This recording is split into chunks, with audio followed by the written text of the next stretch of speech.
Oui, c'est encore moi pour la dernière vidéo de la journée, j'espère que vous allez bien. Donc cette vidéo sera très ressemblante au niveau du format par rapport à la précédente, c'est-à-dire qu'elle sera un petit peu plus longue que les vidéos que je vous fais d'habitude. Donc je vous avais dit que je parlerai de ce que voient les Avengers dans la nuit lorsqu'ils regardent le ciel. Plusieurs possibilités s'offrent à nous. Déjà, avant de parler des possibilités, on va évoquer donc le moment, à quel moment se passe cette scène. Je pense que cette scène-là fait écho avec ce qu'on a déjà pu voir dans Avengers Endgame, avec la scène où Bruce Banner voit toutes les personnes qui ont disparu défiler devant lui. Toutes les personnes, enfin en tout cas les plus importantes, parce qu'il va pas se taper 3,5 milliards de têtes d'êtres humains. Je rappelle donc les personnes que nous pouvions voir sur ces photos, il y avait donc Shuri, Peter Parker et Ant-Man, bien qu'on comprend avec ce spot et même à la fin de la bande-annonce d'Avengers Endgame qu'Ant-Man est toujours en vie. Et de toute façon, c'est également le cas dans la scène post-générique d'Ant-Man et la guêpe. Donc je pense que cette scène du spot intervient avant l'arrivée d'Ant-Man. Sinon, je pense qu'il serait sorti avec les Avengers pour voir qui arrive sur Terre. Et justement,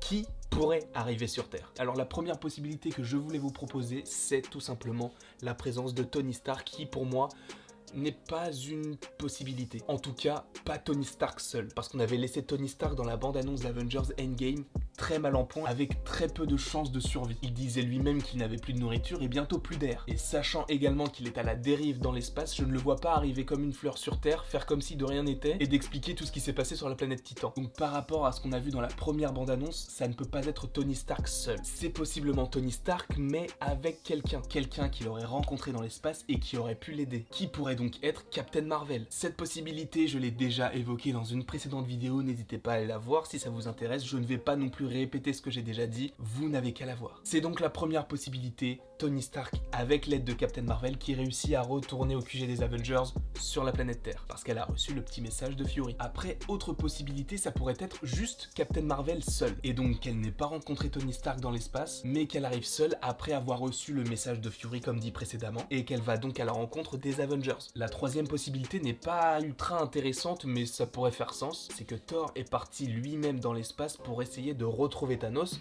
mais qu'il n'a pas réussi, et donc qu'il revient sur Terre pour en faire part aux Avengers. On va être clair les uns envers les autres, c'est une possibilité qui ne m'enchante absolument pas. Elle n'est pas géniale, ça n'apporte pas grand chose, mais j'y ai pensé, alors je me suis dit que j'allais potentiellement vous la proposer. Je vous la propose, je la trouve nulle, mais peut-être que certains d'entre vous la trouveront cool.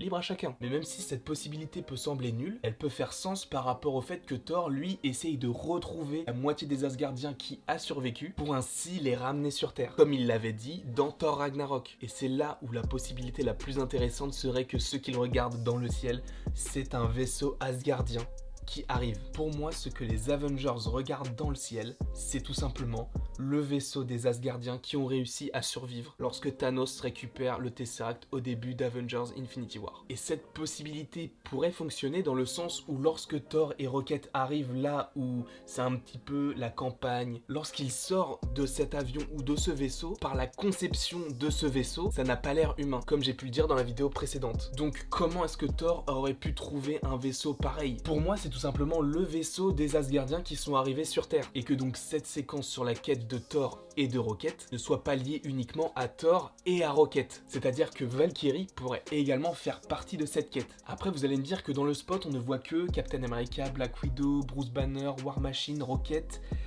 Ant-Man. Et je crois que c'est tout. Sauf que on l'a déjà vu précédemment avec les bandes annonces qui ont été modifiées par rapport à un film. On peut très bien, ou plutôt ils peuvent très bien, enlever des éléments dans une bande-annonce pour ne pas spoiler le film. Ça a été le cas lorsque Captain America retenait le gant de Thanos, parce qu'on voyait que Thanos n'avait que 2 pierres, alors qu'il les avait quasiment toutes et il lui manquait juste la pierre de l'esprit, que Captain America essayait de protéger, qui était sur le front de vision. Là, sur cette scène où ils marchent tous, c'est tout à fait possible que les réalisateurs aient décidé d'enlever numériquement des personnages pour ne pas que l'on soit spoilé. Et pour moi, ce que les Avengers regardent dans le ciel, c'est tout simplement un vaisseau asgardien. Évidemment, ça peut paraître complètement loufoque, peut-être que vous n'y croyez pas vous-même, mais de toute façon, c'est une théorie et on ne voit quasiment rien dans le spot, donc ça peut être n'importe quoi. Et je trouve que cette solution est non pas la plus viable, mais la plus intéressante. En plus, ça serait cool de voir une nouvelle fois des personnages que l'on apprécie se rencontrer. Donc admettons Valkyrie et Captain America, Korg et Black Widow, enfin ça peut faire des alliances totalement incongrues, et c'est pour moi ultra intéressant de voir que tout le monde est lié. Et sachant que Valkyrie est sur le tournage, évidemment on va la voir dans le film, et pourquoi pas de cette façon. Après vous, je ne sais pas du tout ce que vous en pensez. Est-ce que vous pensez, premièrement, que c'est Tony Stark qui arrive seul? Je ne sais pas par quel miracle, mais c'est possible. Enfin quoique, il y a vraiment très peu de chances pour que ça arrive. Deuxièmement, que ce soit Iron Man et Captain Marvel qui arrivent sur Terre, potentiellement avec Nebula si elle est toujours avec Tony Stark. Troisièmement, que ce soit juste Thor qui revient sur Terre après être parti pour je ne sais quelle raison. Ou alors quatrième théorie, est-ce que c'est un vaisseau asgardien composé donc de Valkyrie, Korg, Mikey et du reste des Asgardiens qui ont été la moitié qui a survécu dans le début d'Avengers Infinity War, mais évidemment une partie de ces gens-là sont également partis avec le claquement de doigts de Thanos. Donc les gens qui sont toujours en vie là, ils ont quand même beaucoup de chance. Donc moi je pense que cette quatrième option des Asgardiens qui arrivent sur Terre, que ce soit avec l'aide ou pas de Thor, c'est celle qui m'intéresse le plus. N'hésitez pas à me dire laquelle de ces 4 propositions vous préférez, donc mettez 1, 2, 3 ou 4 avec explication, évidemment. Si vous avez d'autres explications, mettez-les moi en commentaire, évidemment. Moi, ça me permettra aussi de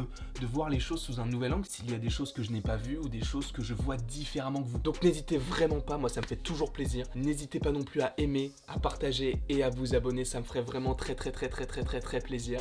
Et il ne me reste plus qu'à vous dire à la prochaine pour la prochaine.